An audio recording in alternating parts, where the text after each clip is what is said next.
It's so good. It's still good. Like I can't. I don't even want to hear anything. Like, woohoo! Will Smith, the best rapper alive. This is Nerd Thug Radio. I'm Corey DLG. I'm here with Zach Attack and my young Padawan Nico, the DLG. We are in the middle of our weekly top three, and before we get into Zach's number two, I do want to mention that we'll tell you about my friends Papa John's Pizza. Right now, they're hiring over 100 people in the Conroe, Huntsville, Woodlands area. Make sure you go to papajohns.com, and as a sign of appreciation for Nerd Thug listeners, at the coupon code, type in Nerd Thug Radio, all one word. You will get a buy one, get one free coupon from papajohns.com. There's a website you go to apply online. I believe it's papajohnshouston.com, and that will enable you to apply for one of those 100 jobs openings. Delivery driving is something I do on the side, as well as all this radio stuff. And I really enjoy it because driving around all day, you don't really deal with a lot of people. Plus, you leave with cash in hand. Yeah. Cash in hand, son. You got bills? Pay them. Cash in hand. PapaJohnsPizza.com, Nerd Thug Radio, coupon code. Check it out. Anyway, Zach, number two. I waffled back and forth on my number two and number one for quite a bit. Waffles. I was probably equally excited about both, but my number one I'm more excited about for different reasons. Okay. So my number two was the Star Wars. Okay. All right. Last Jedi. I saw it on opening night. Phenomenal. You love it? One of my top, I'm pretty close to saying is my favorite Star Wars film thus far. Definitely. I think Rogue One gets my vote. No, not for me. Okay. I'm all about some Jedi. All right. That's fair. That's fair. But not a lot of Jedi in Rogue One. It was a huge excitement build up, and it was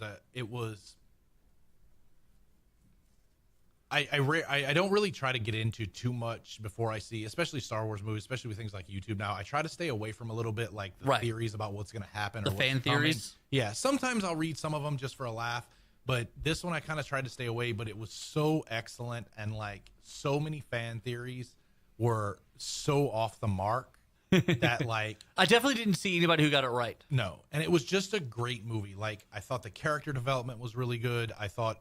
just on its own, I thought it was a really solid film, and it was easily the best. Much better than Force Awakens. Much better than 1, 2, and 3, obviously. But it stands pretty strongly in all of the Star Wars films for me, for sure. I was really, really excited about it. Didn't think I was going to go to see it on opening night, but I lucked out and got tickets kind of at the last minute to a nice 3D theater, and there was like 7 other people in the theater with me, which really That's so weird. I know, yeah. It was crazy that nobody. I like, fully people expected know? to see lines and stuff when I got there, but, and you know what? Like, it did so well that like you were the rare exception. right. So I don't know if it was the theater that I went to, but like, yeah, it was just excellent. My personal opinion, I don't. You know this. We've said this before. I don't necessarily enjoy the story of Luke, Han, and Leia. Right. And I don't feel like these new guys have added too much to that story.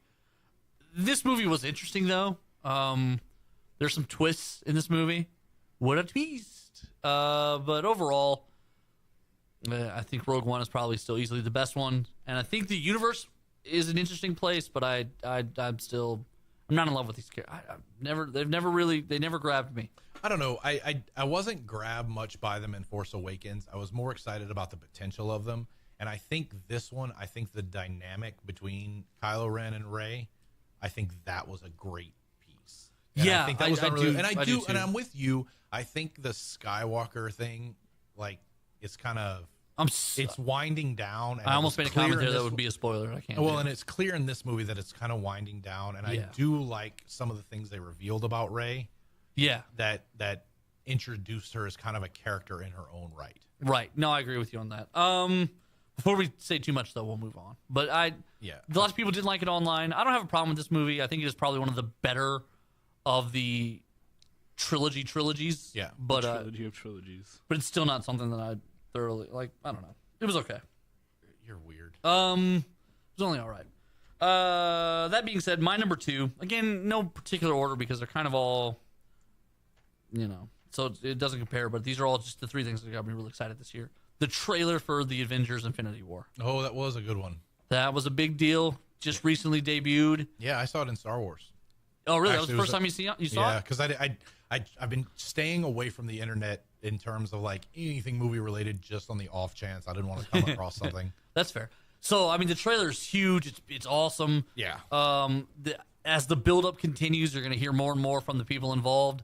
There's a little meme that's quoting Scarlett Johansson from, I think it's Stephen Colbert, and she's telling him how there's over 40-plus characters featured Right. in this movie, Holy and there's moly. one scene with 27 or 30 of them in one scene. Right. Because it's everybody from every movie so far. Right, essentially. yeah. So like That's wild. It's like the Black Panther's girlfriends show up in this one. Like everyone's in these movies. Like I think it's all, weird that this has been the build-up for the past 10 years. It's kind of a cool thing, right? Like they've been It doing is their own weird, stuff, right? And but it's we're getting somewhere. And it's unprecedented. Right, oh, I've for never sure. seen anything like this in a movie where you've built up to something, knowing that everything we've seen so far has just been a smaller piece. Right. So like Captain America: Civil War as a movie in and of itself stood on its own and was a great movie. Yeah, and they all do, right? That's right. Like so, Spider-Man: Homecoming on its own, great movie. But what it was doing was also introducing Spider-Man so they could put him in this movie. Right. So like all of these different things. I mean, it's just kind of like it's Yeah. really it's cool that it's all coming together. It's book level, right? Yes. That's what it is. Yes. It's like a huge series of books. It's like someone's finally understanding a way to franchise movies. Right. The only thing I can compare it to, I don't even compare it to comic books necessarily, because even comic books don't do this in the same way. No, they definitely don't. They've not had to introduce characters to build up to something in a long time. Right. So the only thing I can compare it to is Dune, which is crazy because Yeah. Dune was a 6-book. Frank Herbert wrote 5 of them, and then there were 2 extras that he'd outlined and stuff. So like it was a 7-book thing that was building and building and building, and it spanned thousands of years. But it's 7 books in the original Dune set, and that's the closest thing I can compare it to. And each Yeah. one was a standalone book, and each character was standalone characters. But like, yeah, it's just unprecedented. What was the guy's name in the first one? Muad'Dib? Is that what they called him? Muad'Dib. What's up, Yeah, Paul yeah. Muad'Dib Atreides? That's right. Yeah. What's up? I am the Kwisatz Haderach, and that is reason enough. He can see the future, right? Right. Don't minimize what he could do. He can see the future. We can have a long talk about Dune, but not when you're going to reduce it down to one sentence. When he gets spice high, he can see the future. Anyway, he's always spice high.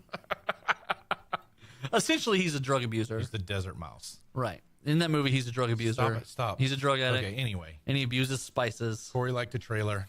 Ugh. Yeah, it was, it sets the tone. And you're right. It's 10 years in the making. We're coming up on it. Who doesn't get pumped? And then from that, what happens next? Yeah. Galactus. That would be cool, man. The Disney buying Fox changes Oh a my lot of God. stuff. Oh my God, I'm All so right. excited. So, Nico, you're number one. We got to get out of here pretty quick. My number one, Street Fighter 30th anniversary super collection. Literally has all the Street Fighters leading up to the new one, Okay. except 4, because I literally got a super collection like last year. But I'm really excited because I finally get to play all the old ones that are really hard to get now. Like Dasim? Yeah, so I can love play. that dude. I can play Dalsum. I could play all the crazy characters from like Third Strike. Like Oh, yeah, like the ones that Like didn't Guile? count. Like No, Guile? Guile was in the... No. Bird? Yes. No, I'm talking like Yes. Birdie? Alex Q, the guy who only showed up in one game. Right. What? They had like... Yeah, I get what you're saying. That is pretty neat. The guy in the pink gi. No, that's Dan.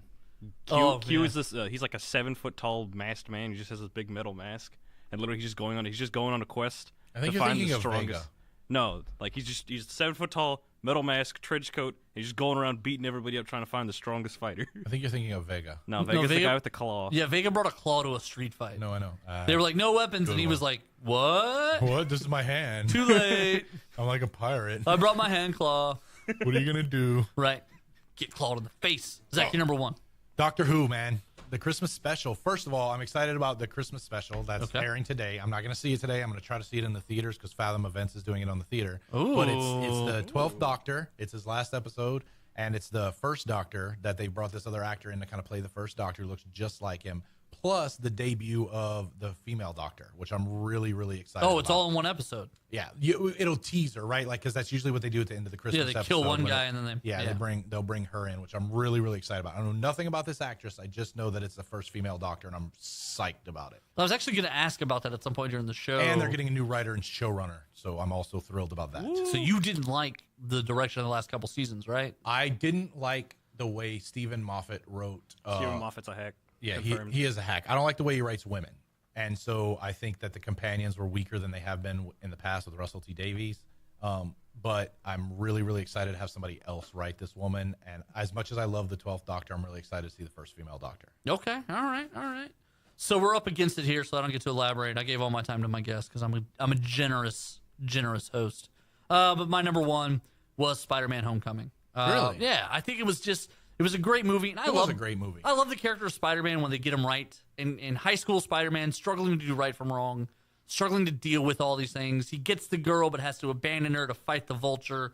Like, it's kind of the perfect Spider-Man story. That was always the hook for Spider-Man. Right. Yeah. The only way to do Spider-Man right is to have Peter Parker be miserable and Spider-Man necessary to save the day. Yeah. And that's always somebody who hates having to do their job but knows no one else can do it. Right. That's the perfect Spider-Man. Right. And I mean, they really nail that. Well, in it's Homecoming. encapsulated with the great power comes great responsibility. Right? Exactly. It's not with great power comes on the life of ease. Right, exactly. He's always going to have to make the tough choice, and he always makes the hardest choice. Yep. And Homecoming gets that a lot better than I feel like the other franchises ever did. Agreed.